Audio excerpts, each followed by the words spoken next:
Your eyes and your vision are under attack. Damaging blue light from the sun, your phone, your computer, your tablet, even light bulbs and car headlights is constantly bombarding you. The good news is our eyes actually already have a line of defense to counter the effects of blue light. This defense is made up of 3 pigments called carotenoids. MacuHealth with MicroMycel, the only supplement with the exclusive patent on all 3 macular carotenoids and MicroMycel technology. It's amazing that it just, like I said, I kept having those, and I feel so stupid for saying, for telling you that story. And then within 2 years being like, I'm so tired and burnt out and all that. That felt really selfish to say all those things. I just think it's natural human emotion. And if I just I kept it in my head, you're meant to do this. You're meant to keep going. So stop feeling like that. I'm in such a good place right now. I can't believe, 1, the emotional roller coaster the past 2 years have been, but 2, that I'm still standing.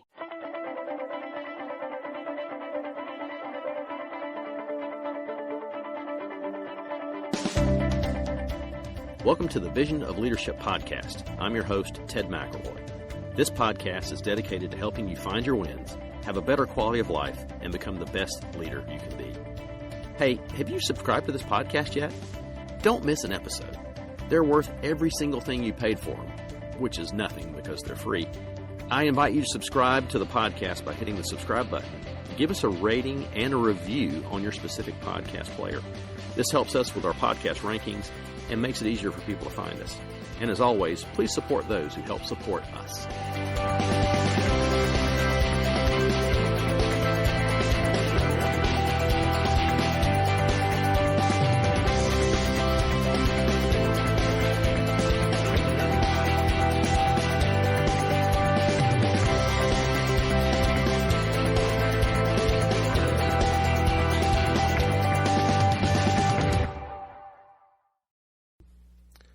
On episode 102 of this podcast, Chris interviewed Justin Kwan, Michelle Andrews, and Richard Ruth. They pointed out that as a profession, we have done a great job of letting our patients know that myopia is not a big deal. If you can see 20/20, there is no worry. It is the high myopes that are in more danger. And as they said, that message is tragic. Any myopia has a higher risk of maculopathy, glaucoma, and earlier cataract development. In the MiSight one-day clinical trials, only 4% of study participants who got ProClear one-days stayed stable in their myopia progression over the 3-year period. That means you can confidently say, parent, by not going to a system geared to slow the myopia progression, there is a 96% chance your child's vision will get worse. This may take away some of the choice your child has in the future as to how they will correct their vision.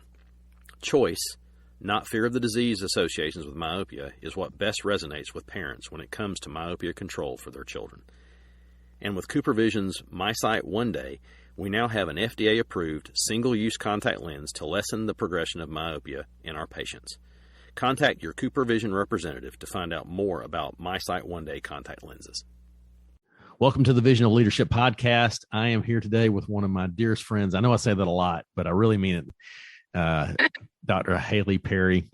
She's from Asheville, North Carolina. She's the owner of Elite Eye Care there in Asheville, North Carolina. I've been looking forward to this time to sit down and talk with her for quite a while, and I'm really happy you finally gave me the chance to get you on the podcast, Haley. Thank you for being here today.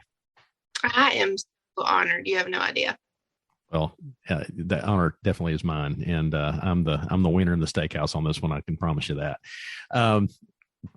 But today, it's really fun because this isn't just going to be this is going to be a lot of fun. Just you and I sitting down and having a talk, because we haven't gotten to see each other a lot lately. We used to see each other quite frequently, and with all the on again, off again vid stuff that's been happening, we hadn't had a chance to sit down and chit chat. So, fortunately for everybody, they're going to get to hear a backside of our conversations a little bit. But I am going to have a little bit more than just us talking about liquor drinks and having a big time. So, yes, that is the phrase that I learned from you, and I'm so happy that I learned that one because it's a really great phrase. So, and people used all the time until into a vision source. So yeah. That's right. That's right.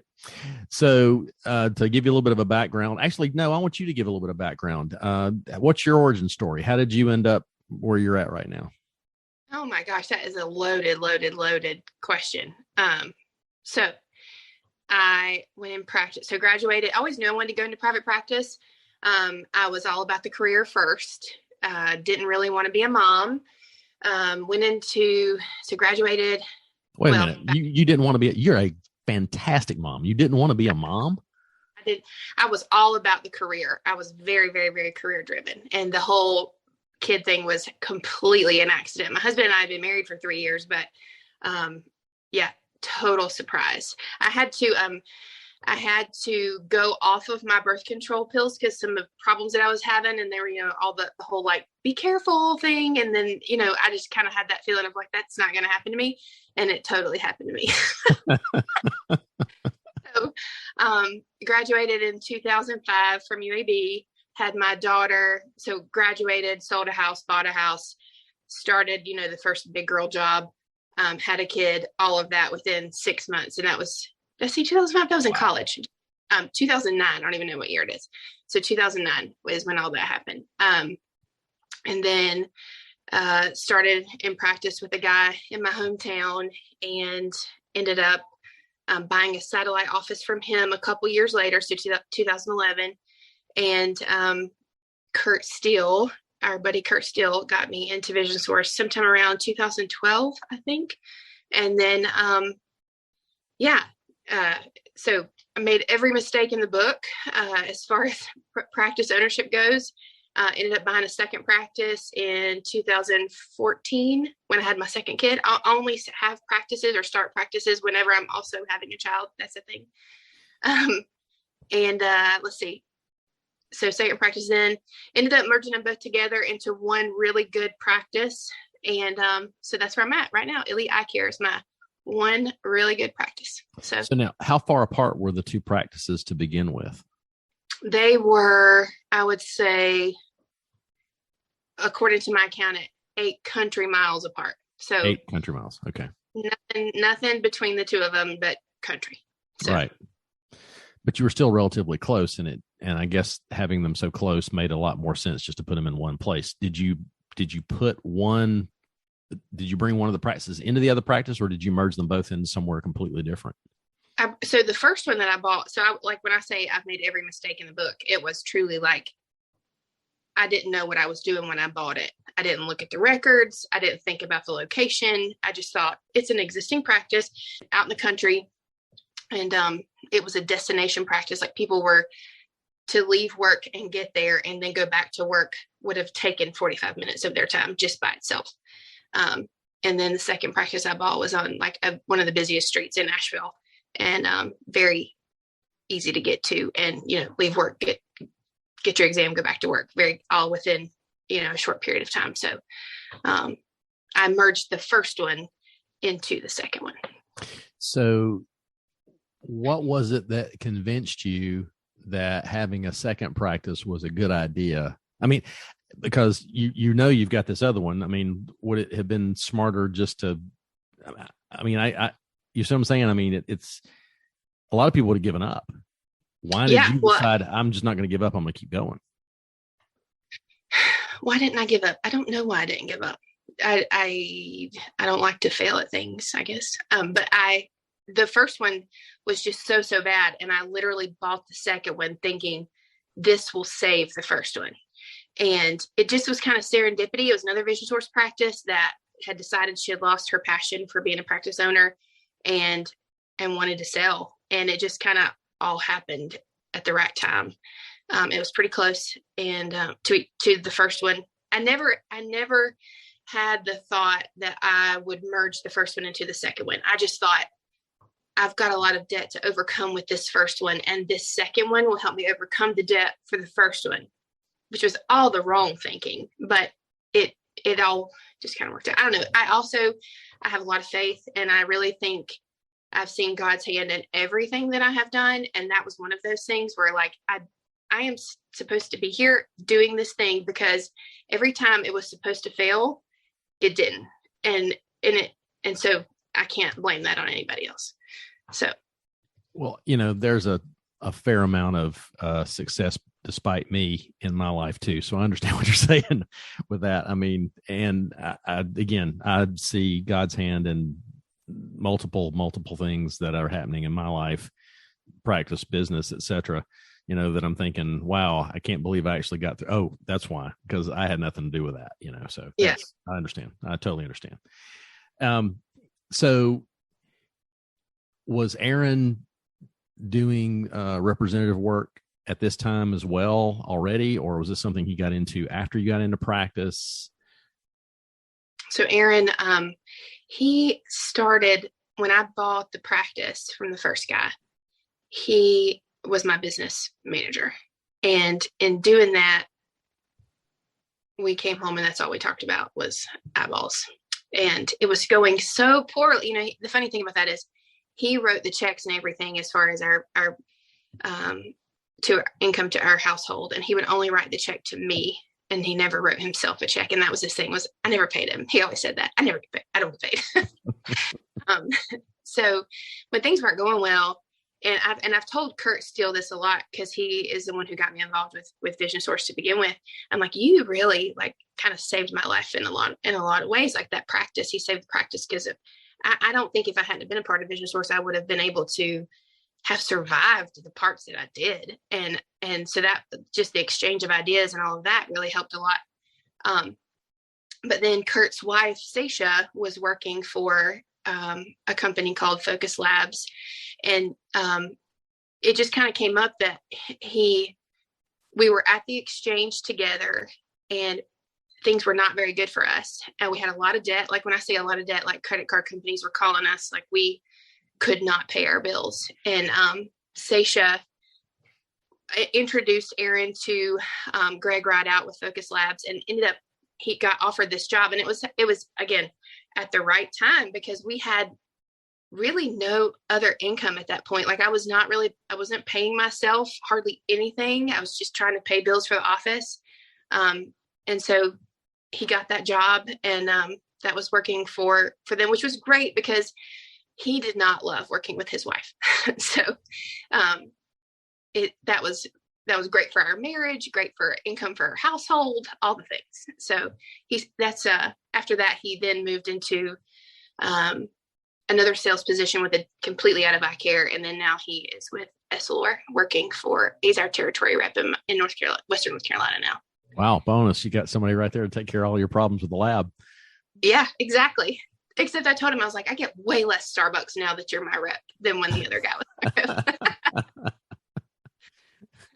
So I'm maybe I need to do a podcast with Aaron at some point too, but what kind of lessons have you learned that the rest of us should know after being married to someone who's worked with a company that calls on doctors?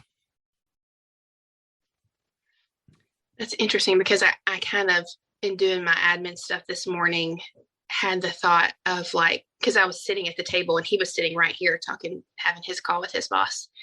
And I just was kind of listening to, they deal with a lot. Like we can be really high maintenance. Now, one of my core values in my practice is caring presence. And that means whoever comes in this door, patient, rep, whoever, I'm going to give you some of my time. If I can, I'm gonna give you some of my time. I am not too good to see anybody or talk to anybody. So right.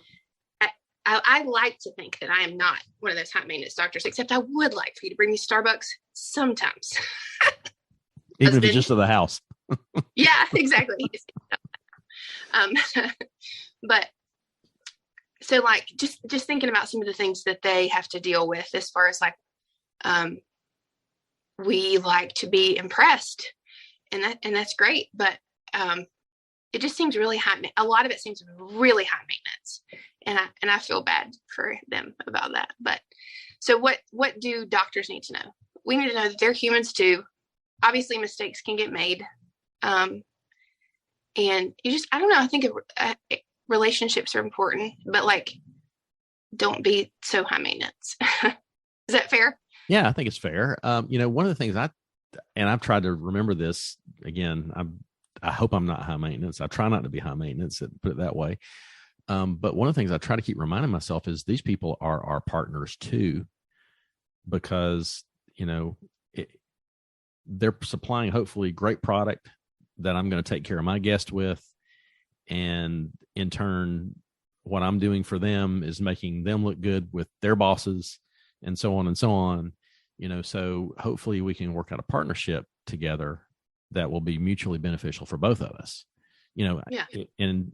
And actually, if I could really be downright truthful about it, if I could make it where it's really a little bit more advantageous for them, that would even be better. I mean, that's not necessarily saying I'm going to try and cut my nose off to spite my face.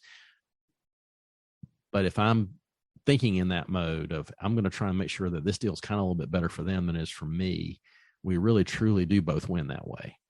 Yeah, absolutely. Well, I mean, if you think about, I have friends who are in practice that they don't want to see reps ever. And then I'll give you an example. I had a friend from optometry school who was talking to me about NeuroLens. Or no, we just, the topic came up in conversation, and she was asking me a question about, like, what would you do for this patient? And I don't have NeuroLens in my office, but I know of NeuroLens. I've talked to them before, and, because I've given them my time. It's just not something I've been able to implement yet. And so I knew about it, and I was telling her, like, you should consider NeuroLens. Well, she had no idea what it was. And it, like, there were several things with that particular person that I know she doesn't have time, air quotes, to talk to patients, to reps at all. And it's like, well, if you would just listen, if you would just, take a second out of your day, I know it seems like they may feel like they're ignoring you. They're trying to sell you something. But if you don't listen to these people, then you're not knowing about some of the latest. Like, I don't have time to read all those every magazine that comes across my desk. I'd like to, but I don't have time to look at all those things. And so I'm gonna give you 5 seconds of my time, more obviously, but, like, I want to hear what this person says. And if it's a value to my patient, then yeah, it can be mutually beneficial. But we miss out on a lot of things, I think, when we just shut the door and act like we don't have enough time for that. Totally agree. I completely agree. I wanted to hear that because I know you get to hear a lot from Aaron, blankety blank doc down the street was, just not really giving me the time. I'm trying to do everything I can to help her out, and they're just not letting me help them, and I think that's really important that we do understand, again, they're partners of ours. And like I said, so I think that's really important we have that. You love people. I do love people. You do love people. How has that been something that's been great for your practice? How has it been great for my practice? So I was talking last night. So this kind of ties into, like, I've had, like, the private equity purchasing of practices on my mind recently. And last night, my Vision Source group, we were talking about, it's been a pretty dark couple years for me as far as COVID. I lost my office manager, and so I had a lot of things thrown onto my plate. And life as a private practitioner felt very difficult, mostly because I was really trying to do more than I should have by myself. I should have delegated better, but I didn't. Okay, we're going to circle back to that part in just a second. Okay. So in doing that, though, I had lost some of the passion that I had for this. And I considered selling. These private equity groups are coming with a lot of money, you know what I mean? And everybody's circling. They're a bunch of vultures, everybody's circling. And so when I really thought about it, I love to sit and talk to these patients. Like, I want to know you, and how's your mama been? How's little so-and-so, how's little junior's soccer games going? What's going on with your mama's cancer treatments? Like, I want to know, like, tell me, I listen and I get to know these people, and I love that. Like, I live for that. And if you were going to tell me that I could only be with a patient for a certain amount of time, that just kind of is just against everything that I am. You know what I mean? Like, I really love people. And so that was where I had that coming to Jesus moment of keep going, because you're meant to be right here. And so I had some, like I said, a lot of changes mentally over the past few months. And I apologized to my vision source group, even because I was like, I don't know if I've brought my best self to this group in the past 2 years, but I was like, I feel like I'm better now. I got an office manager now. So that's been a huge help, but I do love people, and I just love taking the time to be able to devote to them and listen. And I think that the other thing too is, like, I like to meet people where they are, and you got to get to know somebody to do that. And that's where I think it affects treatment outcomes and their trust in me. There's just a lot about that I think is important as a doctor. So where are times that it becomes a little bit more of a hurdle for you, though? You definitely get a long-winded patient, and I can totally be long-winded too, if you can't tell from all this talking. But that's where I think I have to surround myself. I'm really big into the Enneagram. You and I have talked about the Enneagram before. And I have to surround myself with people that really value punctuality, because it's not that I don't value it, but it's just not my number one. So my team is very good at kind of stepping in and giving me cues that I need to shut up and move on. Well, how do they let you know it's time? Okay, it's ready. Come on, let's go on, Dr. Perry. We got to go. Just I'm in the office, and they're giving me like, Dr. P, how you doing? Dr. P, how you doing? Dr. P, how you doing? And then like the ultimate is a step in to like act like they're doing a handoff to take the patient to the next room or whatever. How many times has that happened and you haven't even gotten to the exam yet? Not to the exam part. Not too many. Not too many. Because that has happened to me once or twice, at least in my life. You know what I love too? You can tell that you love people too. They're your guests. I just love it that you call them your guests. I feel like I don't know. I'm definitely a different class of doctor because I don't call my patients guests. I just love that about you. Well, see, this kind of surprises me, though, because one of the things that you do try to say is that your practice is going to give a Disney experience of eye care. Yes. They're guests. And that's where I got that. And I should be a cast member. Or something to that effect. So let's talk about how you take that concept of Disney experience and put it to your practice. So when I'm interviewing you to work in my office, I mean, if I can't pay you $1 million, but I can promise you good culture. Like we're going to get to know each other. Caring presence extends to each other too. So we're going to get to know each other, and we're going to lift each other up. We're going to get to know these patients. We're going to get to know these reps. Wait, I already got sidetracked. Squirrel. Go back to tell me the question one more time. How are you going to have your practice emulate the Disney experience? Oh, okay. Yeah. So you have to get to know these people really, really well in order to make them feel loved, and, but also valuing their time. So the punctuality aspect there too. I'm right next to Walmart. I'm one exit down from a lens crafters. There's a private practice 2 miles from my office. I have to differentiate myself. And where I think we really shine on that in my office is the relationship aspect. If I have a patient concierge now whose job is to really she has a phone there, but she is not to answer it. She's not supposed to be on the phone at the front desk. And I want her to be the manager of patient experience in the front. Like if I get long-winded with this other guy, then she knows she's supposed to be offering, would you like some water? Can I get you a cup of espresso? We haven't graduated to like the candy bar thing. I think I had a friend in Chicago that used to, give out all kinds of things like that, but we're getting there.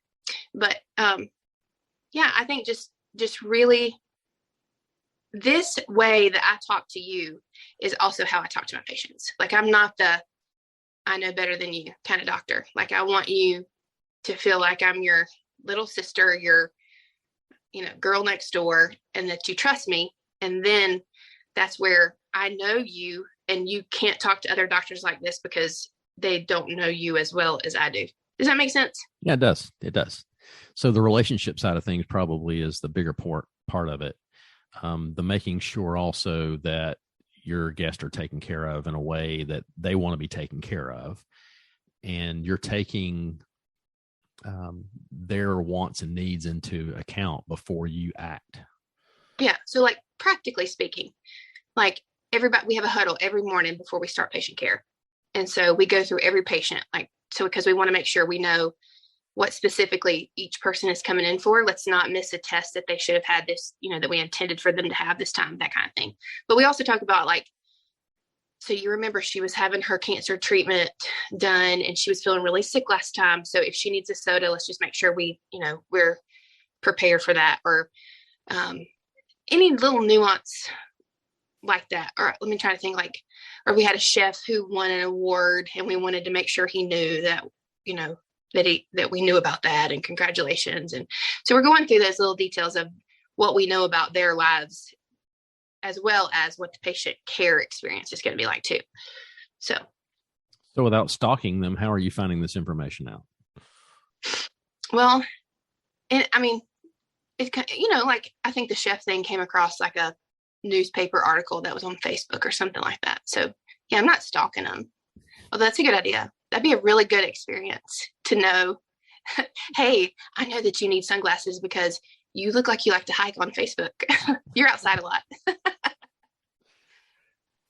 You were talking earlier about the last 2 years and really taking on a lot on your own shoulders, and then how you transitioned out of that.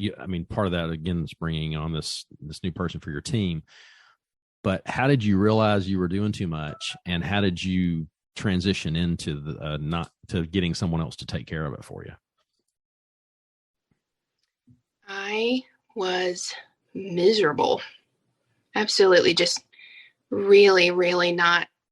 I had lost the joy of what this is like, and the person who had been with me the longest, her name is Raven. She had said to me several times, because I was getting ready to hire a patient concierge. She's like, if you're only going to hire one more person, you don't need to do that. You need an office manager. She'd said that to me several times. And I'm like, yeah, I know, but I really need this other person first. So anyway, it kind of got to this point where I had felt like I had really dropped the ball a couple times. And this was in fourth quarter last year, like somewhere November-ish. So not that long ago. And she finally came to me and she was like, she basically told me like she wanted to do this. She's ready to go with this. And I thought, what have I got to lose? I'm going to do this and it's going to work, or I'm done with everything. And that's where I found the value of an office manager, because I'm booked out probably close to a couple months now. So like we're busy, like my office is busy, and in being that busy and also expecting yourself to be able to do all of the administrative tasks that it takes to run a practice at the level that I want it to run at. And it was not, that's the thing too, it was not performing at that Disney level of experience. If I get a bad review or whatever, like it just, crushes me. So I think some of those, maybe a couple bad reviews sometime around then, and feeling all the stress of the administrative stuff is what really kind of was like, it's time to do something different. And so, and in bringing her on, and there's a lot of trust there with somebody like that. You have to really, they have to know, or at least that's how I feel. Like I have to know that she's got my back and I'm also going to have hers. But it's hard to give all of that up. I had only ever had one other office manager in my life, and COVID happened and she got another opportunity and she took it. And so that was my first sort of letdown as far as being a practice owner. Having somebody that you trust that much and then them not being there anymore. And then 2 years of trying to do it yourself. It was hard to be like, okay, I'm going to trust you to do this. But that was one of my goals for this year, was to trust God and trust Raven. I wrote that down in January as my New Year's resolution, and I showed it to her. She's going to laugh when she hears that. So how did you actually transition yourself into letting someone do stuff for you? I would say we're still sort of going through that right now. And it's just little things like, what happened recently? There was something where I was like, oh, I know what it was. I wanted to appoint a brand manager for my practice. And one of the staff members that I have, she used to be in merchandising. And I was like, she'd be a great brand manager. So I told my office manager, what do you think about her being a brand manager? And she's like, that's great. That sounds great. Yeah, let's do that. I'm like, okay, cool. So the next week I come back. I hadn't heard anything about it. I didn't know what's going on. So I bring it up again to the person I want to do it. I want you to be my brand manager. And she's like, well, the office manager has already told me that. And I've already started doing all the training videos. It's one of those things where I am getting used to, oh, you've already done that. Like, I'm not used to that, so I'm definitely still letting go of my grip some. So I don't know if I have all of the best advice on how to do that, because I'm still learning how to do that. What do you think is your strongest suit in delegating, and what do you think is your weakest suit in delegating? I am such a builder. I really believe in people. I really believe in people, but I also expect for people to let me down. So that's where, like, I am going to do my best to build you up. I want to help you achieve all your dreams. Like, let's do this. And then also like, just questioning the fact that I had said something needed to get done, and then just questioning that it was going to get done. I have a hard time letting go, but I'm getting better. But that's a sign of a good leader is going to trust that people are actually going to do what they're supposed to do. And then their practice is going to grow without them having to have their hands in everything. And I'm definitely still got my hands in too many things. So I'm trying to back it up.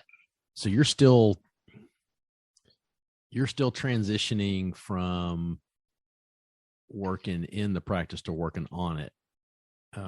Really truly become a business owner where you're owning the business as opposed to it owning you. Yes. Where you got 100%. really high level job basically is what you have. I agree with that wholeheartedly. Yes. And I would say that last year, I definitely had that vibe that the business was owning me.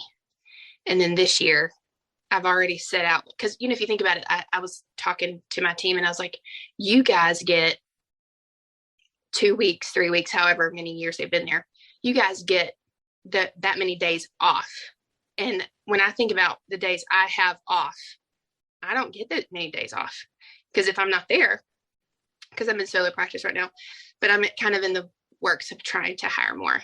But like, if I'm not there, then the practice isn't making any money. So I have truly felt tied to being there. But I also think that can lend itself to burnout. And so that's where I was like, I am dedicating that I am taking off, like not doing conferences, I'm not taking this day off to go to a meeting. Like, I'm taking days off to do Haley stuff for 2 weeks this year. So that's different. I've never done that before. So I'm learning. So you're going to do that all at once, or are you going to spread it out over the year, or how are you going to do that? Like taking off a Thursday when I'm not working on a Friday, and I am definitely spreading it out throughout the year, because I don't want a big chunk of lost revenue. I still have to think about practice, but I'm also hoping I can hire another doctor to be there when I'm not there. But I want to push on you just a tiny bit here. So okay. What would have to be true for you to take off 2 weeks in a row without having to find that other doctor?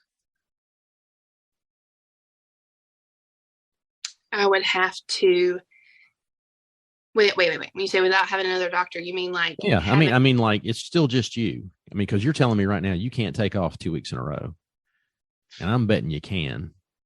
But I want you to tell me what you think would have to be true in order for you to take those 2 weeks off and still not have that other doctor in the office. I would have to have 2 weeks worth of revenue saved up to pay the bills, money in the bank. Okay. So how could you possibly do that? I am getting ready to attend the Business of Optometry meeting in Houston next weekend. Mick Kling, I'm ready for you to tell me how to do that. So Mick and Lori have got all your answers. Yeah. So, okay. All right, that's fair enough. I still think if you've sat, just knowing you and how inventive you are, I bet you could figure out how to come up with 2 weeks of income without having to put in 2 weeks of extra work to get there. Well, I will say that, and I got a lot of pushback on this from people, but I think it's just, so during COVID, I had to quarantine a few times, sometime in 2020. And I learned that whole synchronous experience where I was on a computer screen talking to the patient real time. I have the Epic system, so they could be refracted remotely. I did OptiMap images. I did, we have the Marco, oh gosh, what's that camera called that goes on the slow lamp? The little iPhone thing. Yeah. Anyway, I saw patients virtually. Like I could go somewhere and see right now. I have not, so this is a very valid point. I have not given myself the amount of time to think and dream about a question like that. And that's where now I'm realizing and having this conversation with you that I have not done that. But I would say last year, I truly did not, with all the things I had taken on, I didn't feel like I had the time to sit and dream. And this year I'm giving myself the grace and time to do that, to try things, to make mistakes. So you've inspired me by asking me that question. So basically what you're saying is that you're working too much to make money. Yes. You get in the rat, it's the rat race, right? Is that it? What it is? Rat race. Rat race. Yeah. You get in that where you're just on the wheel. You're spinning your wheels. And I mean, it's not all about money. I want everybody, it's nice. It's nice having it. It sure does make it a lot better having it than not having it. But at the same point, I think that, and I see this in a lot of our colleagues, they think they just can't take off, and that's where you start getting into that point where you don't have a business. You just have a really, really intense job. Yeah. Well, that's where, and I think about where I have been in these past 2 years with COVID. And I think like, I can't be the only one. Like I can't have thought, with having to close your business, we closed for 2 months here in Western North Carolina. And I can't be the only one that felt like they had a lot to overcome by having had to do that and felt like they were in that and maybe even considered,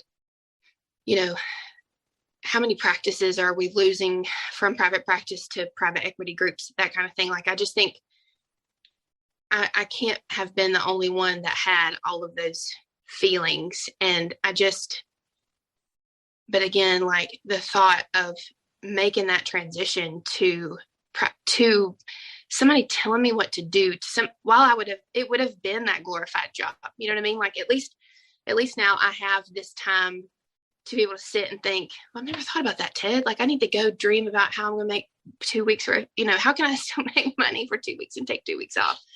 But if I were just working for somebody, that wouldn't even be a question you could ask me, So I just think I'm just really glad that I'm still here doing what I'm doing, because I really, really love this. I'm a great dreamer. I'm great at dreaming. Terrible implementation though, but great at dreaming.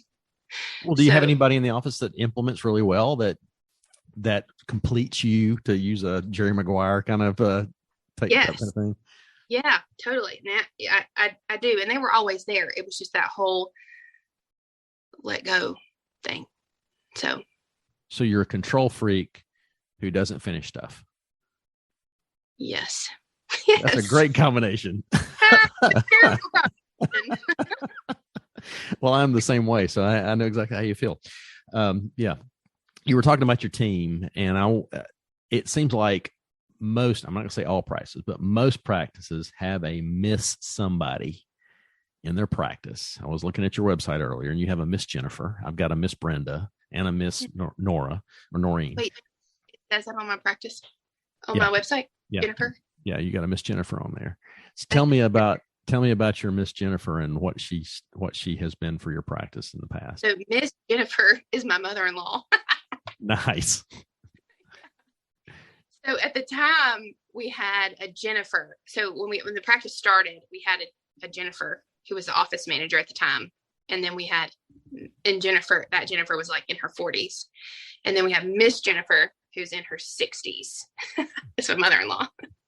So that's how the Miss Jennifer came about. So she's my mother-in-law, and she does our insurance, and she actually does it from home. This is like her retired job, where we fax her the checks and EOBs that we get in the mail, and she posts them and sends out statements and stuff like that. So she beats up all the people who don't pay you, basically. Right. Exactly. Okay. All right. Well, I was just interested because, like I said, that's kind of that may be more of a Southern thing. There's always, it seems like every practice has got to miss somebody in their practice. And I think it's part of it is the team views this more seasoned individual that comes into the team, to work, and they don't feel comfortable just calling her Brenda. They call her Miss Brenda, and I mean, she may be one of the newer people in the practice, but for whatever reason, they just don't feel comfortable. Maybe it's an age gap or whatever. Yeah. But I've had another lady in our practice, Miss Helen. That's what we had for a long time. Did you call her that? I didn't call her that. No, I don't call them that. And I don't know. I don't know that they might not take offense if I do call them that. I just never have. I mean, or maybe I am totally disrespecting them by calling them Miss whatever. I have no idea. But Helen, like to you, she's just Helen. She's just Helen. Yeah, she still is. And I mean, I see her at church a good bit, so she's been retired now for, I want to say 7 or 8 years now, but she still has an impact on our practice. As a matter of fact, Helen Strickland, that's her name. We have an award named after her in our practice. That's our Practice of Excellence award, and it's called the Strickland Award. And she was our first recipient. At that time, we just called it the Practice of Excellence Award. And then I told her as I was handing it to her, I held up this one of those perennial plaques that have got all the little tags for every name for all the years that get it. And I said, this is the last time this award is going to be given. From now on, it's going to be called the Helen Strickland Award. That's so cool. Oh my gosh. I bet she cried. She did. I did too. So, it was one of those kind of things. But, it was nice to have something to honor her with. But at the same time, there are still enough people in my practice who know who she is. And when I say know who she is because of when she was in the practice, not just know she is because she comes in once a year and sees me and hugs me and all this other kind of stuff. So it's not that kind of, they know what she's like. And to have that as this model to hold up in front of everybody is really nice, because they know what that means when they get that award. It really means something to them. So I love that idea. I love that. Miss Helen, this and being able to tell the story. I love you can sell me anything in the whole wide world if you tell me a story. So like just being able to be like, this plaque was named after Miss Helen, and she was, this matriarch. I love that. But I'll tell you, this really kind of goes into the whole Disney experience of things. I'll tell you a story about Helen. We had this lady, she was probably in her late 60s. She came in with a retinal detachment, and I had Helen come into the room to set up the appointment with our retinal specialist. And I wanted her to be seen. It was early in the morning, and I'd already called over and talked to the retinal specialist about, seeing her. And he said, yeah, let's get her in today. Of course, 45 minutes away from Tifton, though, to go to Albany. And but the lady didn't hear this conversation. This is back before we had cell phones in the exam rooms with us. So I just went off in my office and called, and they said, yeah, send her on over. And so I go back in the room, and I'm telling Helen what's going on. And what I'm not paying attention to is I'm talking to Helen. I'm not looking at the lady sitting in the chair right next to me. And she's got this look of horror on her face. I mean, I've already told her what was wrong, and she was all, okay, no big deal, like this. But as soon as I talking about going to this practice in Albany, now suddenly it's just, oh my gosh, And Helen is watching me, watching her, watching me, watching her. And she finally goes, excuse me, Dr. McElroy. She goes, "Are you okay, ma'am?" And she goes, "Well, I don't have a way to get to Albany." And before I can even think straight, Helen goes, "Dr. McElroy, can I take her?" Oh. And that's what that meant. I mean, that's that kind of ability to care for people, and she just is that kind of person, So, and that story gets told even to some of the new people, but not by me. It gets told by people who've been with me for a long time. Yeah. I love that so much. I love that. Like, that's the kind of that I want to think that I would be a Miss Helen. I love that so much. I wonder if she's an Enneagram too. She may be. I'm not as versed on the Enneagram as you are, of course. And that might be say that again. It comes up in conversation all the time. I judge people like, I bet you're an Enneagram, whatever. And my husband is like, "Oh my gosh, stop talking about the Enneagram." We may have to have you come back on and do an entire episode on the Enneagram, because I'm sure there are not a lot of people who know about it. And in fact, the only reason I know about it is because of some of the podcasts I listen to with Ian Crone coming on and talking about it. Is the book he's got, is it The Road Back to You? Is that what it's called? Yeah. So it's a great book for those of you who want to know more about Enneagram. But I think having Haley come back and talk about it would be really, really cool. We'll take a test so that way they know each other and how to interact and communicate and all that. It's a personality test, basically, just to keep it simple. You talked about the last couple of years and the challenges, and it probably posed a lot of constraints on you and your practice. But what was made possible because of all those constraints that happened to your practice? So you remember how I said that I had made all the mistakes with the first practice, right? Yeah. And then I kind of bought the second one to save the first one. Right. So all of the debt that I had from how bad that first one went, I had just been dragging it along for, those years that I had the second practice. So when COVID happened, I had probably $100,000 of debt, like on a credit card, that I was still just like trying, like we would pay the bill and then we would have no money left to pay the bill for the credit card. So we would just rack it up again. So like all of this debt from that first practice, when I say it is truly the grace of God that I am here today, I'm not joking, because so COVID happened, had all this debt on a credit card, and I'm just like glued to the computer, all those email threads that went across from the business of optometry doctors, and just listening to everything that they were doing. Okay, here's what we need. We need to sign up for this EIDL loan, and you could get this grant. And I mean, just all of that kind of stuff. So I was on it like from the beginning. Okay, I'm applying for this EIDL loan. And so I think it was probably that full 2 months of like just sitting here thinking like, okay, I'm going to lose everything. I'm probably going to lose my house because I can't, probably going to lose my business, probably going to lose my house. But okay, I'm just going to keep fighting, like keep trying to hustle, keep trying to figure this out. That was truly my mindset. Keep trying to figure it out, keep trying to figure it out. So then I go into the office to a little boy's glasses had gotten broken, and we had ordered them like right before the pandemic hit. And so he's like, "Kendall, please get these glasses." So I go in to give him his glasses, and I pull into the parking lot, and I got T-boned by this dude pulling out of my parking lot. He was flying, and I had a concussion, and I was just like, I don't know that this could really get much worse. Looking back, it totally could have been worse, but it felt like a really low moment. Like I'm about to lose everything I have.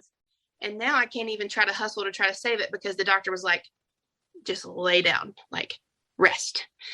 So I was laying in a hammock, and a friend had sent me this women's online Bible study thing. And it was a 2-day event. And so I just laid in the hammock in my yard and watched that on my phone for like 2 days, and finally got to this point of like, okay, if I'm going to lose everything, then that is obviously your divine plan. And no matter what, I'm going to be okay with that because that plan is yours. I might get teary talking about that, but that's your plan and not mine. In 30 minutes, I'm not joking, 30 minutes after I got that, after I had that feeling of like, okay, God, like, this is what's up, I got the email that I had gotten that EIDL loan. It was 30 minutes, like, just to think about, like, some people call that fate. But I'm not joking when I say, like, I'm truly not the comeback kid. I really think that I'm just supposed to be right here and I'm supposed to be doing this. And that just keeps on happening to where that can just keep on going.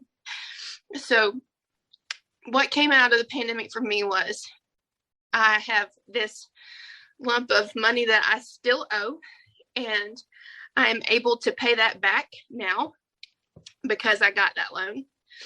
I was on the brink of losing everything before COVID, and COVID in that aspect sort of saved me one more time. It reminds me of that story, and I've told this a lot. Corey ten Boom wrote the book In the Hiding Place. Are you familiar with that book? Yes. So they're in the barracks, and there's the fleas are in there, and they're infested with fleas. And her sister was like, we have to thank God for these fleas. And Corey felt stupid for thanking God for the fleas, but it kept the agents from coming into the barracks so that they could have their Bible study. And that's what I kept saying to my daughters was, COVID has kind of been my fleas. So that's what came out of it for me. So when you look back at all this, is this how you thought it was all going to turn out? No, not at all. Not at all. It's amazing that it just, like I said, I kept having those, like, and I feel so stupid for saying, like, for telling you that story. And then within 2 years being like, I'm so tired and burnt out and all that. That felt really selfish to say all those things. I just think it's natural human emotion. And if I just and I kept it in my head, like, you're meant to do this. Like, you're meant to keep going. So stop feeling like that.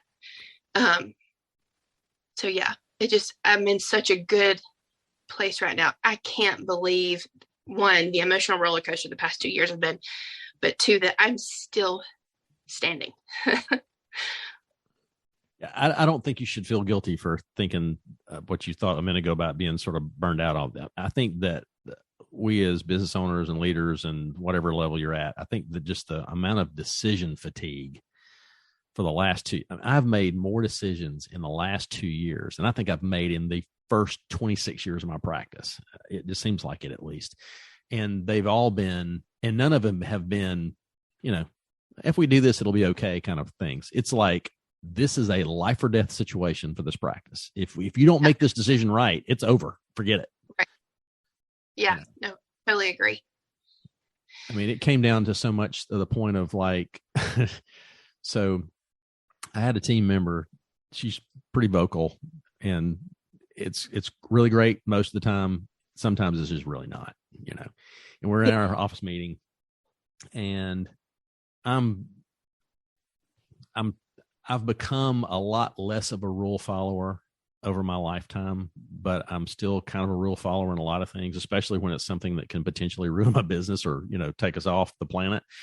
And the whole mask thing has been kind of okay, well, I think we should probably do with that. So 2 weeks before the end of the year, Dr. Harrison's very pregnant. She's getting ready to, and she goes in the Monday before Christmas, and she's, hey, you're not going home. We're going to do the baby now. Go home and get your clothes and come right back to the hospital. That's that kind of thing.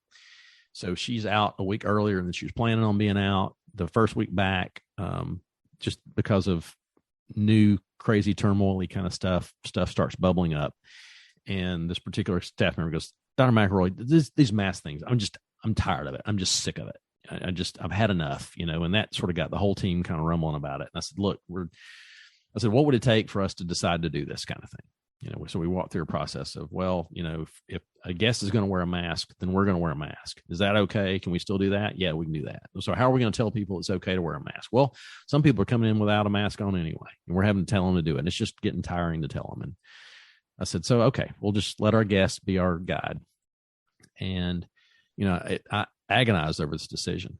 It took me, days to really think, okay, finally. So, we talked about that on Wednesday. The following Tuesday was my first, the following Monday was my first morning back on Monday, because we had switched my schedule up where I was seeing guests 5 days a week instead of the 3.5 that I typically do now, so I can have time to do administrative stuff. And so I announced to the team, okay, starting today, no masks, unless a guest, we put our little placard out front that the state requires we do, so we don't get sued, for if you get COVID in this place, it's too bad, this is the sign that says it's too bad for you. And we're going to do this. I said, okay. And so that Friday, the first person in my office tested positive for COVID. Oh. And then on Monday, I had 10 people working for me. Then on Monday, 4 more people let me know over the weekend that they had tested positive for COVID. So now I've got 5 people and me. Fortunately, it's just me. It's not the whole office. It's me and 5 people. And we were working hard, but we weren't killing ourselves. And then just about the time I'm getting everybody back, the other 5 people let me know that they have COVID, and they all go home. So I'm with a completely different half of a team for the next week. And then finally everybody comes back to work that following. And the moment I got the phone call from the first one saying she had COVID, I was like, that's it. We're all back in masks, and it was a struggle for me. I felt like I'd let them down in a way. And I just really felt tired from the conversation of going through all this. Yeah. And I think that there's been a lot of those kind of decisions we've had to make in the last year or two, or, it seems like, so I don't blame you for feeling the way you felt.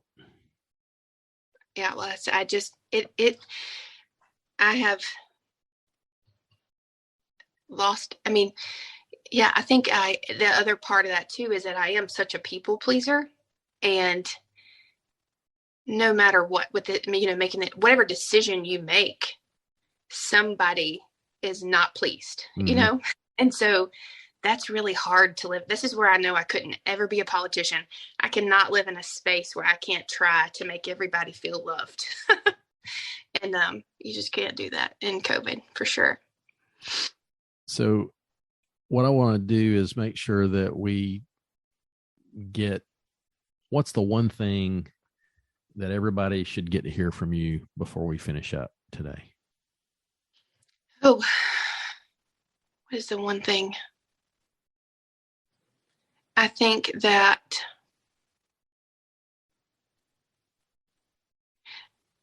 you got to get really in touch with like what your what are your values? What do you value?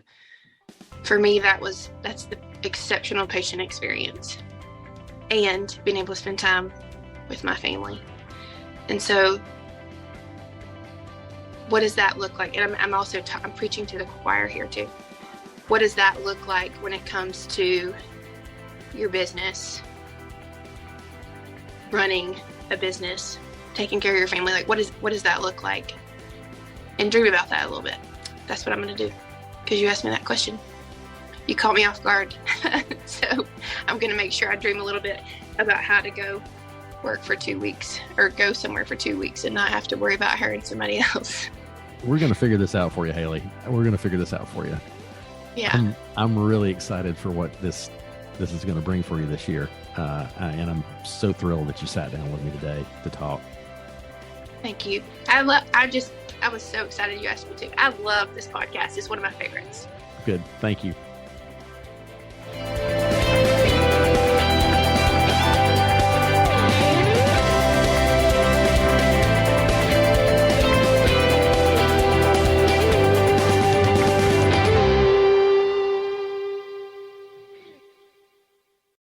Great.